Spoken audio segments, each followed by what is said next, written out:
Ils courent, sautent et escaladent les immeubles. En ville, rien ou presque ne leur résiste. Mais au fond, qui sont-ils?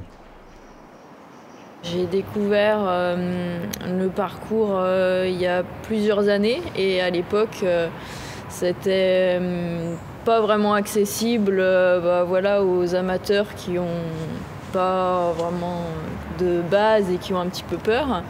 Donc il y avait des cours que sur Paris. Et là, quand j'ai déménagé en Bretagne, j'ai trouvé par hasard des cours sur Rennes. Donc du coup, je me suis dit, allez, c'est l'occasion. Après, le gros danger en parcours, c'est ce qu'on peut voir aujourd'hui sur Internet, c'est des jeunes qui commencent un peu tout seuls dans leur coin. C'est là que le danger il est énorme, parce qu'ils commencent à pratiquer, ils se lancent dans des trucs qu'ils ne savent pas faire. Ils n'ont pas de muscles, ils font des sauts de haut, ils se flinguent les genoux, ils s'abîment le dos. Donc clairement, c'est un sport à risque. Mais c'est une discipline qui se pratique en extérieur, principalement sur du béton. C'est quand même principalement en ville qu'on la pratique, même si on peut le pratiquer un peu partout. On va dire 99% des pratiquants de parcours pratiquent pour eux. Il n'y a pas du tout d'optique de compétition derrière tout ça, c'est vraiment un travail sur soi.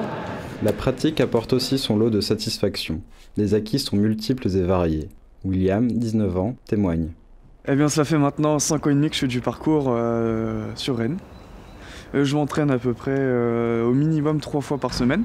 Au fur et à mesure des années, j'en ai retiré un peu de la rigueur et beaucoup de la notion du stress et une certaine haute vision de la vie et de ce qui nous entoure au quotidien.